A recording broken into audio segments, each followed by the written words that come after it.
When it comes to strength training, a lot of what we're looking for is the ability to maintain core stability.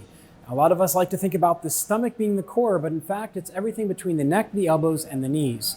We're going to look today at 2 exercise progressions that will go one into the next that will help you to be able to learn how to produce stiffness in and around the spine and hips to allow you to get movement out on the bike. Now, these exercises can be done as the part of a dynamic warm-up at the end, or as a corrective or specific functional exercise as a 2 in your programming. If you're not sure what this is or you'd like to learn more, you can check out one of my Training Peaks University courses, Strength Training for Cycling Success or Strength Training for Triathlon Success, linked to up above. Now let's take a look at the bird dog exercise, and we're just going to look at what it should look like. If you'd like to see a little bit more or learn about common mistakes, you can go ahead and check out the link above. So in the tabletop position here, you'll notice that her shoulder blades are back just a little bit, and she's in a little bit of a thoracic curvature at the bottom, and that's okay. We don't want to be too excessive. Let's go ahead and show what that would look like. Going in the wrong direction is going to be inflection. So you'll notice there's a little bit of curvature. Everybody's going to be a little bit different, so know that wherever you are, that's okay. Now what we do want to make sure we're doing is driving the shoulder blades down and forward a little bit using the muscle called the serratus anterior. Now once here, she's activated the front of the core, essentially, the serratus anterior. Her knees are underneath the hips. Now from here, what she's going to do is sweep her right hand back and down to the knee. One of the biggest mistakes people make is they curve their back by bringing the elbow to knee. That's not what we're looking for. So from here, she's going to brace her stomach, her full 360-degree midsection, and she's going to get movement from the hip and the glute only. So she's slowly going to come up. You'll notice she's staying nice and flat in through here. And then she's going to come back down, keeping control, sweeping the hand back to the knee, and then coming back up. Now, if you have great control, you're not going to see any movement in through here at all. So you'll see the glute work, you'll see the mid-back work. Now, she's doing a great job here as compared to a couple weeks ago when we filmed the previous bird dog mistakes. Again, check that out up above. But one thing I am noticing is she's a little bit short in through her movement at the shoulder. And there's an easy way that we can correct this. So we're going to have her go through one more repetition. And you guys will notice this with yourselves as well when you're doing high ride volumes. So she's going to come up, and as she comes up, she's going to focus on the glute. She's going to squeeze her hand into a fist, and she's going to rotate her thumb down just a little bit and then come back up. And as she rotates, she should feel that mid-back firing, and then she's going to sweep back down. Now what we've done through the fist clench and through the turn is allowed her to get into or separate, am I using my shoulder for the movement or my mid-back? Of course, we want to have more mid-back. So just a simple little thing we can do. Now, one other thing we can do, if we notice she's really struggling with the control at the top, is bring her hand out, her arm out just a little bit wider into more of a T/Y. Does that change that feel for you at all? Okay, awesome, and relax. So you'll notice at the end, she kept everything together. Most of you are not going to look like this when you go through your bird dog. This is a lot of careful practice and a number of months of her going through. You can actually see her progression here on the HV Training channel. If you subscribe and go back through the videos. Now let's take a look at the other side, because both sides are not going to be that even. And this is one of the things for you that we want to make sure you're doing as well, is we want to look at both sides. So sweeping down to the knee, keeping everything nice and neutral. And immediately, I notice that her foot on that side tends to go out. Let's just do it with the sweep with the open hand, see how that looks. So this side's actually a little bit better. So we'll let her roll through without the fist turn. So that's a small little adjustment that you guys can make to help you do a little bit better. Let's go 2 more repetitions. Now as she goes through this, what I'm looking at is her spine nice and neutral? Is she separating her rib cage from her pelvis, from her hips? Or hips or ribs are together. Go ahead and end there. So this is the beginning exercise for you to learn trunk control and stiffness. Go ahead and sit up there. So how did that feel right side to left side for you? I'm good, a lot more control, left hand going forward, but I feel my left leg kickback is stronger. Okay, so she's getting the left glute a little bit more. Now that's something that we're going to want to pay attention to. We don't necessarily need to fix anything.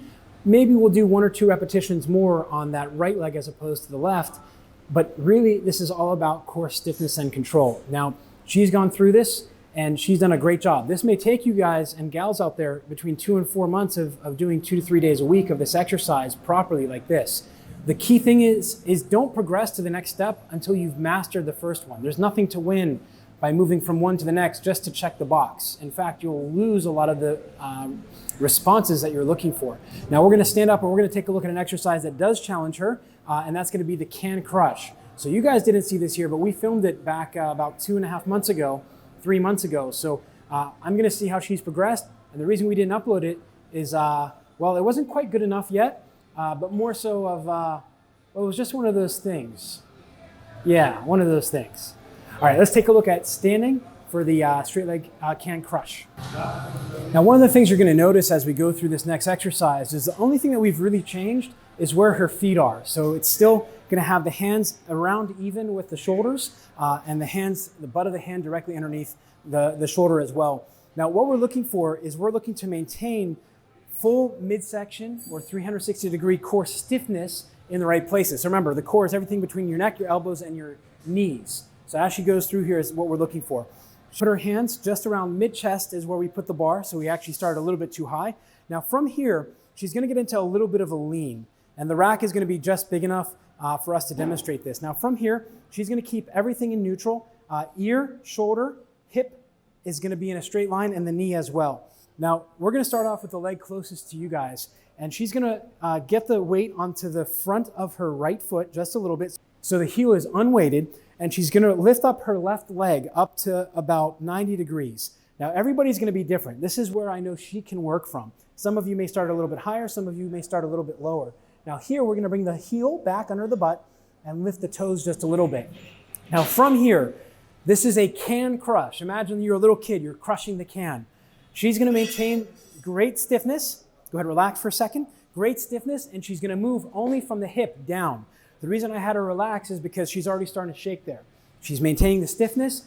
In order for us to get power, we need to be stiff enough, but loose enough to be able to impulse. If we're too stiff, it's kind of like trying to swing a heavy baseball bat. It just comes around too slow. Let's set up again, take a look. So hands underneath the shoulders or in a straight line. She's a little bit protracted, not too much, spine neutral. Heel's gonna come up underneath the butt, 90 degrees, so we're gonna bring the heel back just a little bit. Now from here, when she's ready, she's gonna stomp straight back and down, keeping all of this nice and stiff. Stomp, excellent. We're gonna go 2 more repetitions. Now you'll notice nothing moves here except for from the hip. A little bit from the hip, not as much as we'd like. Let's go 1 more, brace just a little bit, and down. So what we're looking for, relax, what we're looking for out of this is the ability now to be in a forward-leaning position and maintain stiffness. So you guys can see how this carries over very well to the run, but it also carries over to the bike when you fatigue, where you wanna not reach and have the handlebars go one way and your hips go the other way, where you're kind of wishy-washy. And as a coach and as a rider from the back of the pack, I see this a lot. When guys start to get tired, the wheels just fall off. Same with the ladies. So what we're looking for here is just stiffness in through, and this is the progression you go through. How long does it take for a progression? I don't have the answer for you, but usually the minimum will be around 4 to 6 weeks to master, truly master the bird dog. It doesn't matter how many repetitions. Once you can get to 10 repetitions or about 30 seconds under tension where you're working and maintaining great stiffness and control, we can think about maybe progressing to the can crush. The main thing is you want to be able to identify when you break down and where you break down, and that's where you're going to be able to implement this on your bike or run to create more power and more speed by becoming more efficient. Now, one word of advice, do not take the stiffness that you just saw her doing with the can crush out onto your run. We can't create this stiffness and try and run racing your midsection. It needs to be just enough, and that's where you have to go out and practice your sport. So doing your running sprints, the shorter 200, 300, 500 meter sprints, as well as your speed work and working on your running technique is where you're going to get carryover. Not taking something from this exercise and applying it directly to your running. Now, if you found today's video useful and you'd like to learn how to move better, getting stiffness through the spine to get movement from the hip and shoulders, you can sign up below for the Human Vortex Training website, or head over to Training Peaks where you can pick up my 60-day movement mastery program where you can learn how to move better, creating stiffness, using nothing more than your body weight.